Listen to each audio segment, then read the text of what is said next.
मेरा नाम पूनम है। ये मेरी जिंदगी का सबसे बड़ा सपना था। आज मैं बहुत खुश थी क्योंकि मेरे इकलौते और बड़े भैया की शादी जो हो गई थी, वो भी मेरी पसंद की लड़की के साथ। मेरी खुशी का तो कोई ठिकाना ही नहीं था। मेरे एक ही भैया थे, हम 4 बहनें थे। मेरी तीनों बहनों की शादी हो चुकी थी और सबसे छोटी मैं थी, जो कि अभी पढ़ाई कर रही थी और डॉक्टर बनना चाहती थी। मेरा एक सपना ये भी था कि मेरे भैया की शादी हो जाए और आज मेरा वो सपना पूरा हो गया था। मैंने अपने भैया की शादी में खूब एंजॉय किया था।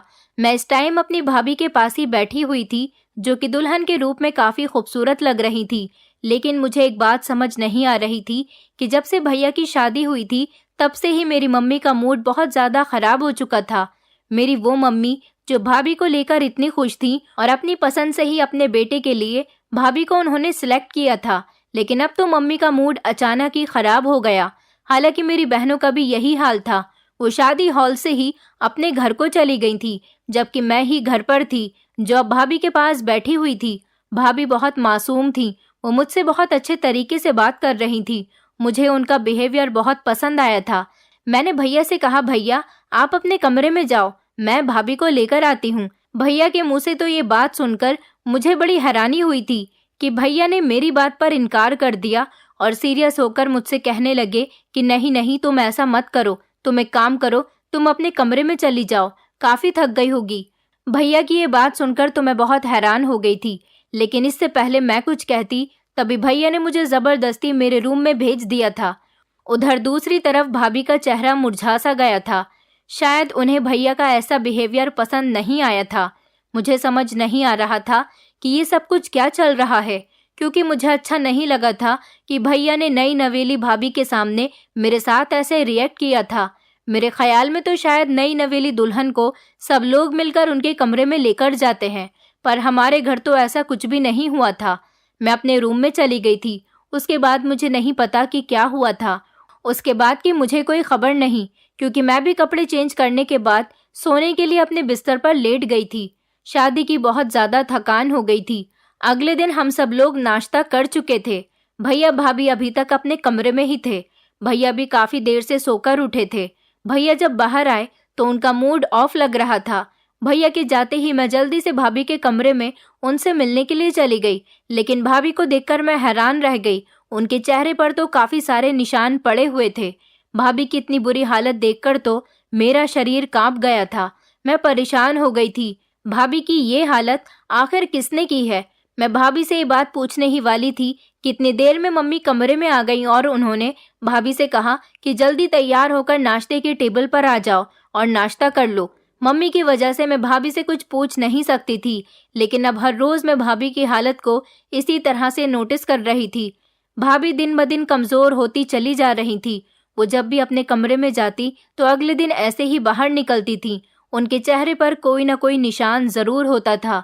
मैं उनसे पूछती तो वो हमेशा खामोश हो जाती थी, और जब मैं उनसे ज़बरदस्ती पूछने की कोशिश करती तो वो मुझे झटक दिया करती थी, जबकि भैया भी उनसे काफ़ी गुस्से से बात करते थे। दूसरी तरफ मेरी मम्मी का मूड भाभी की तरफ से बहुत ज़्यादा ख़राब था। मेरी समझ नहीं आ रहा था कि सब लोगों का मूड भाभी की तरफ से आखिर ख़राब क्यों है। मम्मी भाभी को मुँह ही नहीं लगाती थी। और फिर एक दिन तो मेरे पैरों तले से ज़मीन निकल गई थी जब मैंने भैया की जगह पर अपने पापा को भाभी के रूम से निकलते हुए देखा था। मैं ये देखकर बहुत हैरान रह गई थी। उसके थोड़ी देर के बाद ही भाभी भी अपने रूम से निकली तो वो काफ़ी रो रही थी। न जाने भाभी के साथ ऐसा क्या हुआ था। मैं उस टाइम ज़्यादा बड़ी नहीं थी, और फिर हम लोग गांव में रहते थे और हमारी गांव जैसी ही सोच थी। हमारे गांव में कम उम्र की लड़कियों को घर के मैटर में बोलने का हक नहीं होता था, लेकिन इतनी भी छोटी नहीं थी कि सब कुछ ऐसे ही इग्नोर कर देती। मेरी समझ में कुछ भी नहीं आ रहा था। मुझे तो अब बहुत ज़्यादा बेचैनी हो रही थी, और इसी बेचैनी की वजह से मुझे सारी रात नींद भी नहीं आई थी कि न जाने मेरे घर के अंदर ये सब कुछ क्या चल रहा है। घर में होते हुए भी मुझे सच्चाई के बारे में पता नहीं था। और फिर एक दिन अचानक ही भाभी से खाने में मिर्ची तेज़ हो गई थी, जिसकी वजह से मम्मी ने भाभी पर चिल्लाना शुरू कर दिया था। मैं काफ़ी हैरान हो रही थी कि इतनी सी बात पर वो भाभी पर इतना ज़्यादा क्यों चिल्ला रही थी। ये बात आराम से भी तो समझाई जा सकती थी, लेकिन भाभी बहुत ही सीधी थी। वो खामोशी से मम्मी की बातें सुन रही थी और फिर रोने लगी। लेकिन उन्होंने मम्मी को पलटकर कोई भी जवाब नहीं दिया था। बस वो इतना ही कहने लगी कि मम्मी जी, मैं आगे से ऐसा कुछ नहीं करूंगी जिससे आपको प्रॉब्लम हो। लेकिन मेरी मम्मी तो उनकी ये बात सुनकर भी उनको ही गलत साबित कर रही थी। मेरी मम्मी ने कहा कि खबरदार, अगर जो आगे से तुमने मेरी बात का पलटकर जवाब दिया।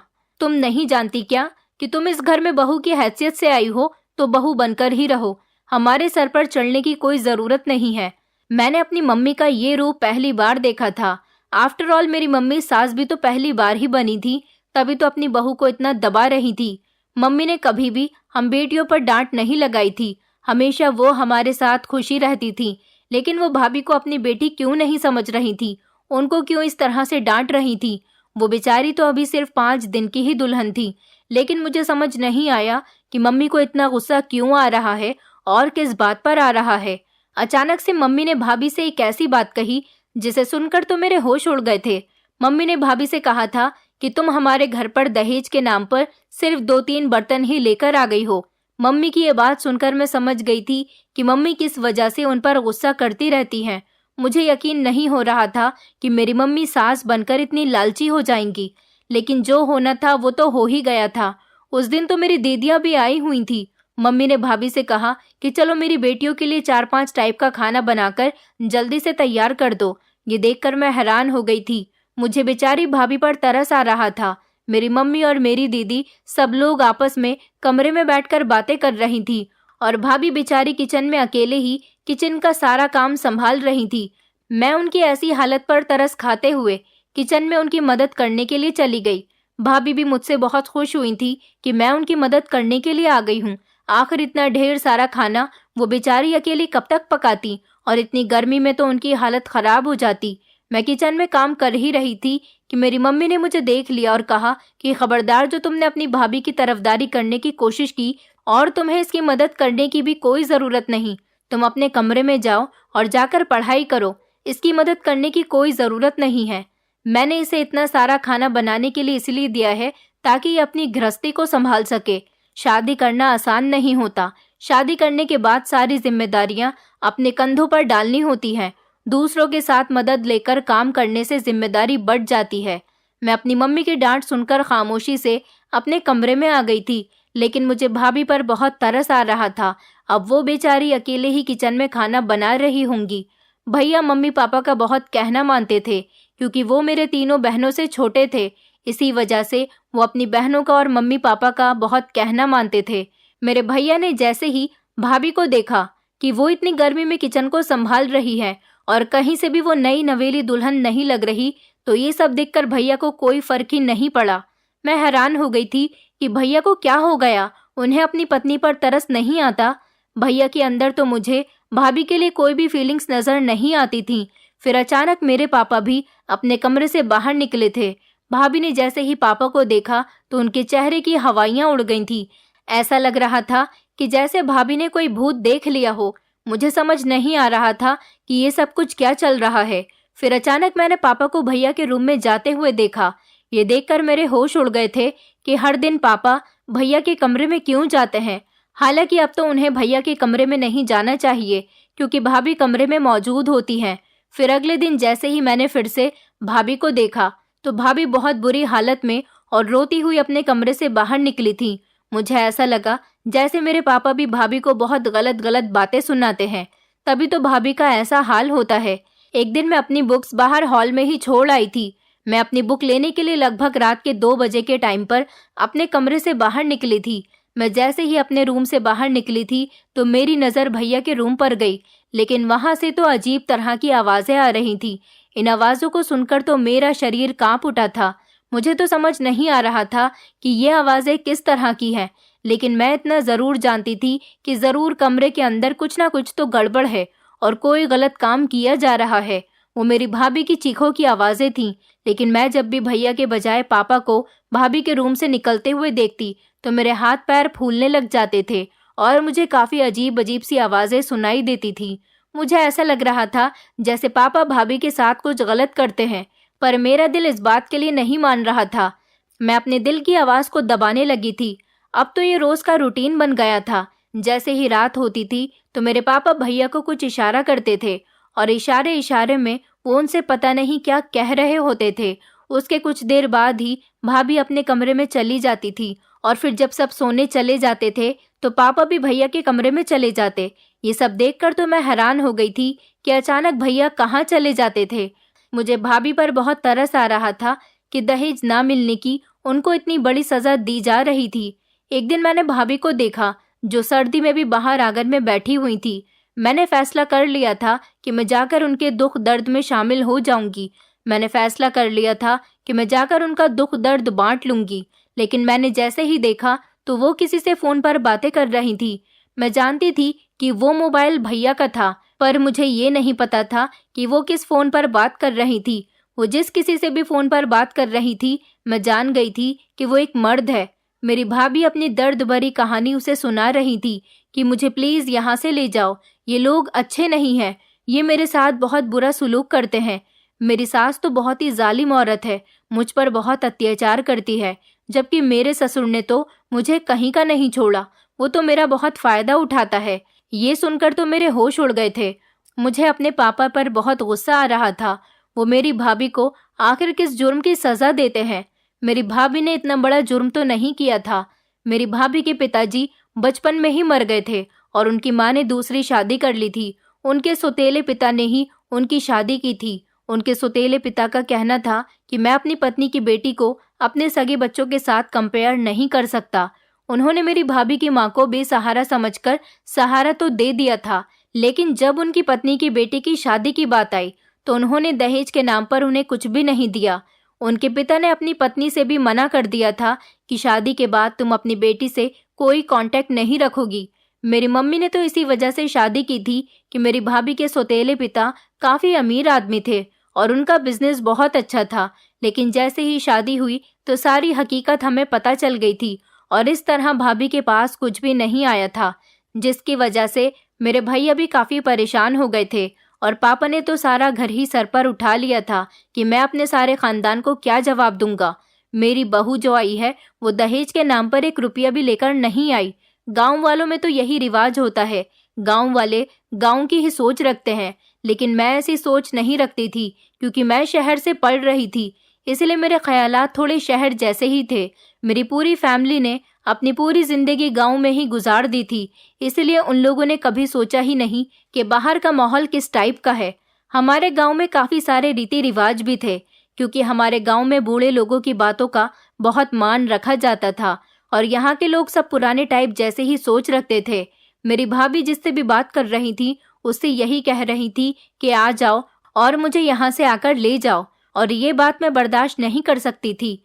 भाभी के मुंह से मैंने आखिरी बात ये सुनी थी कि काश इस इंसान की बेटी के साथ भी ऐसा ही हो, फिर इसे पता चले कि किसी की बेटी को दुख देना क्या होता है। ये बात सुनते ही मेरे पैरों तले से जमीन निकल गई थी। मेरा दिल तेजी से धड़कने लगा था। ऐसा लग रहा था जैसे किसी ने मुझे बद्दुआ दी हो। ये बात सुनकर मुझे डर लगने लगा था।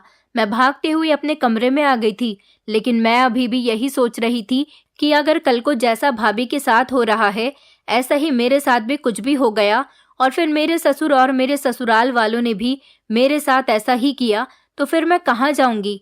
मैं तो किसी को मुंह दिखाने के लायक भी नहीं रहूंगी। नहीं नहीं, ऐसा नहीं हो सकता। मैं ऐसा कभी नहीं होने दूंगी। मेरे पापा ये सब कुछ क्यों नहीं सोचते थे कि उनकी भी तो बेटियां हैं। अगर उनकी बेटियों के साथ भी उनके ससुराल वालों ने यही सब किया तो वो किसी को क्या मुंह दिखाएंगे। और तो और मेरी मम्मी भी ऐसी ही थी। एक औरत होते हुए वो दूसरी औरत का दर्द नहीं समझ रही थी। वो ये नहीं सोचती थी कि उनको भाभी को अपनी बेटी की तरह समझना चाहिए, और वो तो हमेशा ही भाभी को ताने दिया करती थी कि पड़ोस की बहू को देखो कि अपनी सास को माँ समझती है, एक हमारी बहू है जो खाली हाथ है और घर में भी हमें उससे किसी तरह का कोई फायदा नहीं। जबकि मम्मी मेरी बड़ी बहनों को समझाती थी कि तुम अपने सास ससुर का कहना मत माना करो। हाँ, सिर्फ अपने पति की ही सेवा किया करो। पति की सेवा करना ही तुम्हारा कर्तव्य है। खबरदार जो अगर तुम लोगों ने अपने सास और ससुर की सेवा की तो।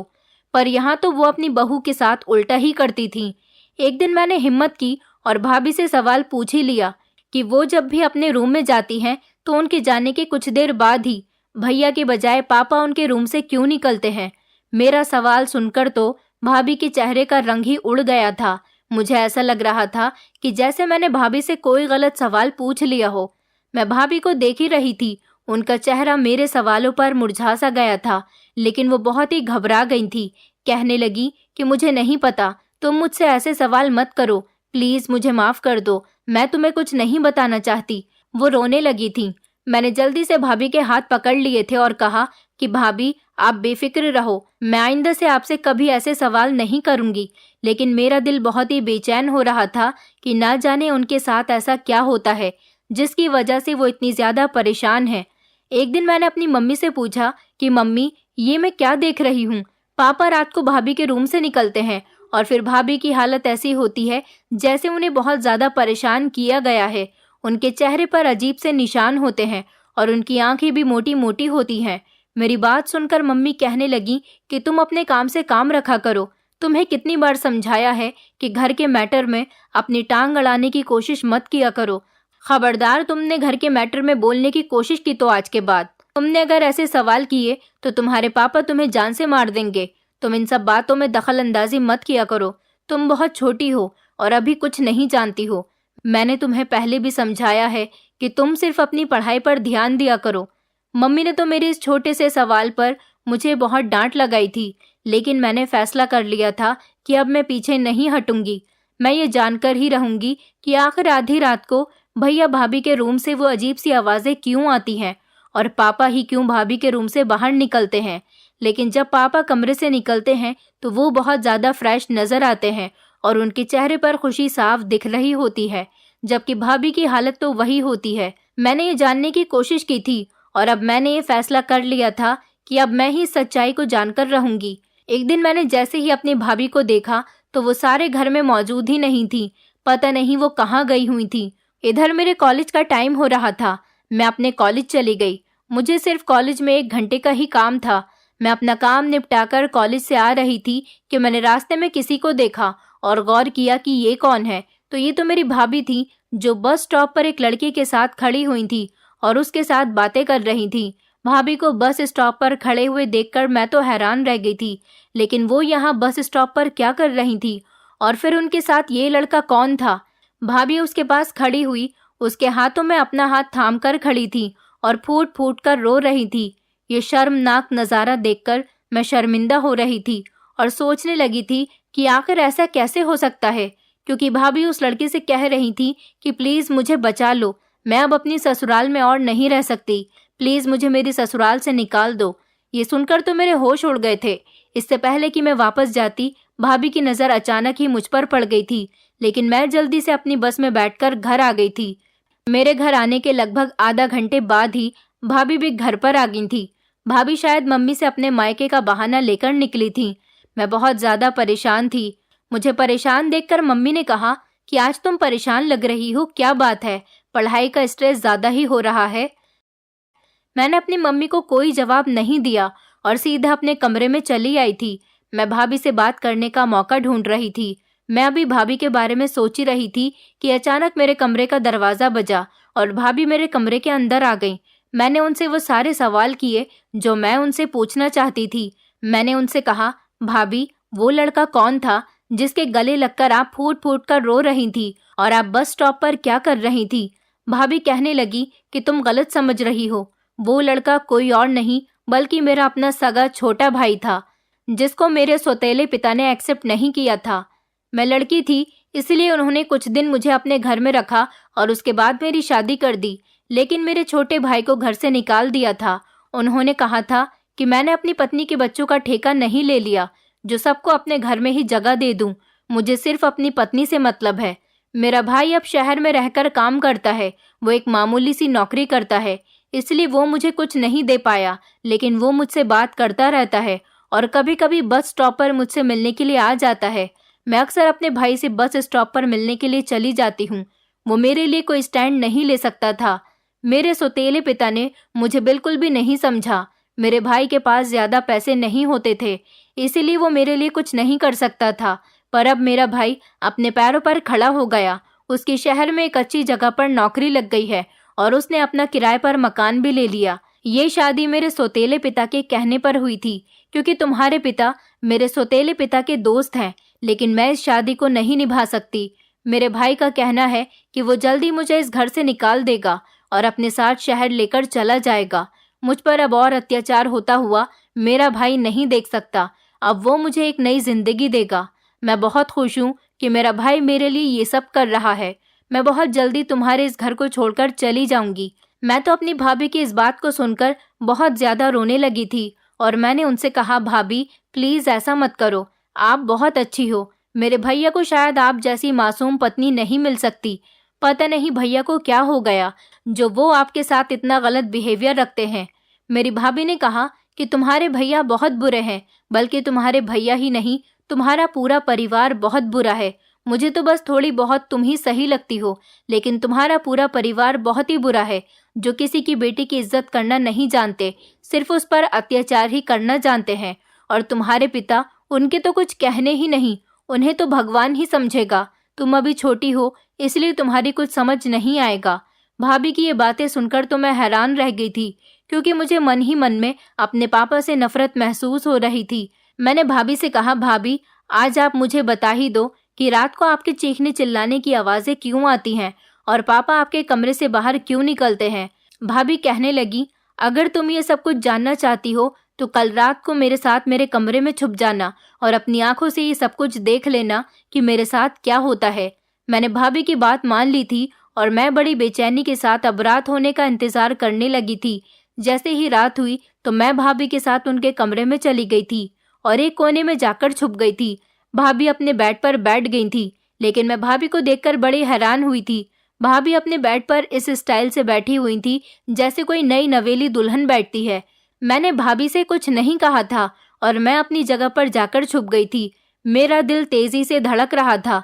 तभी अचानक मुझे दरवाजा खुलने की आवाज आई और मेरे पापा कमरे के अंदर आ गए थे। पापा ने जल्दी से भाभी का चेहरा छुआ और उनसे कहने लगे कि बस कुछ दिनों की बात और है, उसके बाद तुम एक बहुत बड़ी खुशखबरी देने वाली हो। भाभी ने पापा की तरफ देखा और वो उनसे कहने लगी कि प्लीज मुझे छोड़ दीजिए ससुर जी, आप रोज रोज मेरे साथ ये सब कुछ क्या करते हो, मुझे बिल्कुल अच्छा नहीं लगता।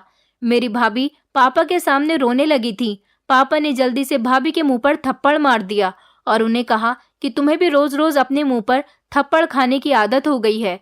भाभी चीख रही थी और कह रही थी कि मुझे छोड़ दो, लेकिन ये देखकर तो मेरे पैरों तले से जमीन निकल गई थी कि मेरे पापा ने भाभी के कपड़े उतारना शुरू किया और फिर मैंने अपनी आंखों से वो सब कुछ देख लिया जो शायद मुझे नहीं देखना चाहिए था। मुझे अपनी आंखों पर विश्वास नहीं हो रहा था क्योंकि मेरे होश उड़ गए थे। मेरे पापा भाभी के साथ ऐसा कैसे कर सकते हैं? वो तो उनकी बेटी की उम्र की है। आखिर ये सब कुछ करते हुए मेरे पापा को शर्म नहीं आई? और तो और इस बारे में मेरे भैया और मेरी मम्मी जानते थे। फिर उन्होंने पापा को भाभी के साथ ये सब कुछ करने के लिए कभी रोका क्यों नहीं? और जानबूझकर वो भाभी के साथ ऐसा क्यों कर रहे हैं? मेरी तो कुछ समझ नहीं आ रहा था। अपने पिता को इतना बड़ा पाप करते हुए देखकर मेरे सर में बहुत दर्द होने लगा था और मैं वहां पर चक्कर खाकर बेहोश हो गई थी। सुबह जब मेरी आंख खुली तो मैं होश में आई और मैंने वो सब कुछ याद करने की कोशिश की जो मैंने रात अपनी भाभी और पापा को करते हुए देखा था। दरअसल मेरे पापा मेरी भाभी की इज्जत को ताड़ ताड़ कर रहे थे। आखिर वो ऐसा क्यों कर रहे थे? मेरी कुछ समझ नहीं आ रही थी। मेरे पापा और भाभी को पता ही नहीं चला था कि मैं कब बेहोश हो गई, क्योंकि मेरी भाभी ने मुझे जगाने की कोशिश ही नहीं की। पापा के जाने के बाद भैया कमरे में आ गए थे। सुबह के टाइम पर भैया कमरे से निकल गए थे। तब भाभी ने मुझे जगाया और उन्होंने कहा कि देख लिया तुमने पूनम, तुम्हारा पिता कितना बड़ा दरिंदा इंसान है और किस तरह से वो रात मेरे शरीर को नोच रहा था। मैंने भाभी से कहा, भाभी आखिर ये सब कुछ क्यों हो रहा था? आपने कभी ये जानने की कोशिश क्यों नहीं की? भाभी ने कहा, ये सब तुम अपनी मम्मी से पूछो, मुझसे नहीं। अब मुझे होश आ गया था और मैं अब अपनी भाभी को इतनी परेशानी में नहीं देख सकती थी। इसलिए मैं अपनी भाभी का हाथ पकड़कर मम्मी और पापा के सामने ले गई। बाहर मम्मी, पापा और भैया बैठे हुए चाय पी रहे थे। मैंने भाभी का हाथ पकड़ा हुआ था और अपने पापा से सवाल किया कि आप कितने घिनौने इंसान हैं। जब पापा ने मेरी ये बात सुनी तो वो मुझे घूर कर देखने लगे। मम्मी कहने लगी कि बदतमीज लड़की, अपने पिता से किस तरह से बात कर रही हो। मेरे भैया का भी यही हाल था, उन्हें भी मुझ पर गुस्सा आ रहा था, लेकिन मेरी भाभी की आंखों में आंसू थे। मैंने अपने परिवार वालों से कहा कि खबरदार, अगर जो आप लोगों ने मेरी भाभी के साथ कुछ भी गलत करने की कोशिश की तो। रात को मैं भाभी के कमरे में छुप गई थी और मैंने पापा को वो सब कुछ करते हुए देख लिया जो शायद मुझे नहीं देखना चाहिए था। मैंने अपने पापा से कहा कि आपको शर्म नहीं आती ये सब कुछ करते हुए? आखिर आपने मेरी भाभी के साथ ऐसा क्यों किया? आप क्यों रोज उनकी इज्जत के साथ खिलवाड़ करते हो? और भैया आप कैसे पति हो जिसे अपनी पत्नी की इज्जत की कोई फिक्र नहीं? मेरे भैया सर झुकाकर मेरी बात को सुन रहे थे। मेरी मम्मी कहने लगी, देखो पूनम, तुम अपने काम से काम रखा करो। तुम अभी बहुत छोटी हो। तुम्हें अभी हमारे गांव के रिवाजों के बारे में कुछ नहीं पता। तुम्हें नहीं पता कि ये सब कुछ कितना जरूरी होता है। अगर ऐसा नहीं हुआ तो कभी भी तुम्हारी भाभी मां नहीं बन सकती। मैंने मम्मी से कहा, मुझे बताइए कि भाभी के साथ ये सब कुछ क्यों किया जा रहा है। आज मैं सारी सच्चाई सुनना चाहती हूँ। फिर जो कुछ मेरी मम्मी ने बताया उसे सुनकर तो मेरे होश उड़ गए थे। मेरी मम्मी मुझे कुछ भी बताने के लिए तैयार नहीं थी। और तो और पापा और भैया तो सर झुकाकर खड़े हुए थे। मेरी मम्मी बहुत ज्यादा गुस्से में थी। उन्होंने मेरा हाथ पकड़ा और मुझे कमरे में ले गई और मुझे बताने लगी कि तुम सच जानना चाहती हो तो सुनो। तुम्हारा भैया नामर्द है। वो अपनी पत्नी को वो सुख नहीं दे सकता जो एक मर्द देता है। अगर गांव वालों को ये बात पता चल गई तो हमारी बहुत बदनामी होगी। हमारे गांव में शादी के 2 महीने बाद ही लोग पूछने लग जाते हैं कि बहू बच्चा पैदा कब करने वाली है। जिनके यहाँ बहू बच्चा पैदा नहीं करती उन लोगों को तो बड़ी बुरी बुरी बातें सुनाई पड़ती हैं और गांव के रिवाजों के हिसाब से उन्हें कोई अपने घर नहीं बुलाता, क्योंकि जिसके घर में वारिस पैदा नहीं हो सकता उनका खानदान आगे कैसे बढ़ेगा। और सारे गांव वाले उस पूरे परिवार की मजाक बनाते हैं जहां पर बहू बच्चा पैदा नहीं करती। हमारी बेइज्जती न हो इसलिए तुम्हारे पिता इसी कोशिश में लगे हुए हैं कि जल्द से जल्द बहू माँ बन जाए ताकि गांव में हमारी बदनामी न हो सके। अपनी मम्मी की बात सुनकर मैंने मम्मी से कहा, ये गांव में किस तरह की मनगढ़ंत बातें होने लगी हैं। अगर कोई औरत बच्चा पैदा नहीं कर सकती तो इसमें इज्जत और बेइज्जती वाली कौन सी बात आ गई। अगर भैया में कोई प्रॉब्लम है तो आप लोग भैया का भी तो ट्रीटमेंट करवा सकते हो। ये कोई बात नहीं हुई कि आप उनके बदले पापा को भाभी के कमरे में भेज दें। मम्मी कहने लगी, पागल लड़की, इस तरह से हमारे गांव में हमारे पूरे परिवार की बदनामी हो सकती है। मैंने कहा, मम्मी आप लोग कैसी सोच रखते हो? ऐसा नहीं हो सकता। अगर गांव वाले इसी तरह से अपनी सोच को बरकरार रखते रहे तो ऐसे तो न जाने कितनी लड़कियों की जिंदगी खराब हो जाएगी। मेरी मम्मी कहने लगी, अब इस बारे में तुम किसी को नहीं बताओगी। मैंने अपनी मम्मी से कहा, देखिए मम्मी, मैं आपके कहने के मुताबिक किसी को नहीं बताऊंगी कुछ भी, लेकिन आप अब भाभी के साथ कुछ भी गलत नहीं करेंगी। अगर भाभी के साथ ये सब कुछ होता रहा तो मैं इस घर को छोड़कर चली जाऊंगी। मेरी मम्मी मेरी इस धमकी पर हैरान हो गई थी। मम्मी कहने लगी, तुम ऐसा कदम कभी मत उठाना। चलो ठीक है, आज से हम तुम्हारी भाभी को सलाखों पर बिठाकर रखेंगे और तुम्हें कभी किसी शिकायत का मौका नहीं देंगे। मैं अपने कमरे से बाहर आ गई थी और मैंने अपने पापा और भैया को भी यही धमकी दी थी। वो दोनों भी डर गए थे और भैया ने कहा था कि अच्छा ठीक है, मैं तुम्हारी भाभी को अब कभी भी तंग नहीं करूंगा। लेकिन मुझे किसी की बात पर भी यकीन नहीं हो रहा था, क्योंकि मैं जानती थी कि मेरे घर वाले बहुत पुरानी सोच रखते हैं और उनकी ये सोच हमेशा कायम ही रहेगी। इस हादसे से मेरे दिल में एक डर बैठ गया था कि अगर भाभी अपने घर चली गई या फिर अपने भाई के पास चली गई तो फिर मेरे भैया को कभी उन जैसी पत्नी नहीं मिल सकेगी, क्योंकि आजकल तो इतनी मासूम लड़कियां ढूंढने से भी नहीं मिल रही। मेरा दिल कर रहा था कि मैं हमेशा के लिए अपनी भाभी को अपने पास रख लूं और वो मुझे छोड़कर कभी न जाए। मैंने अपने दिमाग पर जोर डालना शुरू किया था और मुझे एक प्लान नजर आने लगा था और मैंने उस पर अपना काम करना शुरू कर दिया। मैं भाभी के पास गई और मैंने जाकर उन्हें सब कुछ बता दिया था। मेरी बात सुनकर भाभी हैरान रह गई थी। वो कहने लगी, पूनम, ये तुम कैसी बातें कर रही हो? ऐसा कभी नहीं हो सकता। तुम्हारे घर वाले ऐसा कभी नहीं करेंगे। मेरी जिंदगी में यही लिखा हुआ था। मैं इस घर में रहते हुए अपनी इज्जत पर और दाग नहीं लगाना चाहती, जहां पर मेरा पति ही मेरा रखवाला नहीं है और अपने पिता के साथ उसने ही। मैं इस घर में बिल्कुल भी नहीं रह सकती। मेरा भाग्य ही अच्छा नहीं है जो मुझे ऐसा ससुराल मिला। लेकिन तुम बहुत अच्छी हो, मैं तुम्हें कभी नहीं भूलूंगी। लेकिन जो तुम्हारे घर वालों ने मेरे साथ किया मैं उसे भी नहीं भुला सकती। इसी वजह से मेरा भाई मुझे कल ही लेकर चला जाएगा। मैंने अपनी भाभी की बात सुनी तो मैं रोने लगी थी। मैं भाभी से रिक्वेस्ट करने लगी, भाभी प्लीज मेरी बात मान लो, ये सब कुछ मत करो, जो मैं कह रही हूँ वैसा करो। मैं आपकी भलाई के लिए ही सब कुछ करना चाहती हूँ, क्योंकि मेरे पापा ने आपके साथ जैसा भी किया है तो वो मेरे पापा ही, और मैं शायद अपने पापा की गलतियों का पश्चाताप करना चाहती हूँ। भाभी कहने लगी, गलतियों का पश्चाताप वहाँ पर होता है जहाँ पर अपनी गलती का एहसास होता है, लेकिन तुम्हारे घर वाले अपनी गलती मानते ही नहीं। मैंने भाभी से कहा, भाभी प्लीज, अगर आपने मेरी बात मान ली तो मेरी जिंदगी भी सेट हो जाएगी, लेकिन प्लीज आप यहाँ से मत जाओ। भाभी खामोश हो गई थी। अगले दिन भाभी का भाई उन्हें लेने के लिए आ गया था। मैंने भाभी के भाई को रोक लिया और उन्हें कहा कि मुझे आपसे कुछ बात करनी है। वो भी मेरी बात सुनकर हैरान रह गया था। मैं जानती थी कि भाभी के भाई में अभी ज्यादा सेल्फ कॉन्फिडेंस नहीं है, लेकिन अपने पैरों पर तो खड़ा है, और वो मेरे पापा की तरह ज्यादा पैसे वाला भी नहीं है जो वो मेरी सारी ख्वाहिशों को पूरा कर सकता। पर मुझे ये कदम उठाना ही पड़ा था, क्योंकि मैं जानती थी कि इस तरह से भाभी हमारे पास रह सकेंगी। फिर मैंने जैसे ही भाभी के भाई से ये बात की तो वो हैरान रह गया था, और उसने कहा कि नहीं, मैं ये फैसला नहीं कर सकता, मैं तुम्हें एक्सेप्ट नहीं करूंगा। मैंने भाभी से कहा, भाभी देखिए, मैं ये सारा सेक्रीफाइस सिर्फ और सिर्फ आपके लिए ही कर रही हूँ। मैं आपके लिए सब कुछ करने के लिए तैयार हूँ, और अपने परिवार को भी सबक सिखाना चाहती हूँ। प्लीज भाभी, मेरी बात को मान जाओ। भाभी कहने लगी कि मैं ये फैसला नहीं कर सकती। अगर तुम्हें ये सब कुछ करना है तो अपनी फैमिली से तुम्हें बात करनी होगी। तुम अपने भाई से कहकर देखो। मैंने भाभी की बात मान ली थी, और फिर अगले ही दिन मैंने सारे घर वालों को एक जगह इकट्ठा किया और उनसे कह दिया कि मैं भाभी के भाई के साथ शादी करना चाहती हूँ। मेरे सारे घर वाले ये सुनकर शॉक्ड रह गए थे कि अचानक से मुझे क्या हो गया। मेरे पापा कहने लगे कि तुम ये किस तरह की बातें कर रही हो। मैंने अपने पापा को धमकी दे दी थी और उनसे कहा था कि अगर ऐसा नहीं हुआ तो मैं इस घर को छोड़कर चली जाऊंगी और आपकी असलियत सबको बता दूंगी। मेरे घर वालों को वैसे भी अपनी इज्जत बहुत प्यारी थी, इसलिए मेरी पूरी फैमिली ने मजबूर होकर मेरा ये रिश्ता पक्का कर दिया था।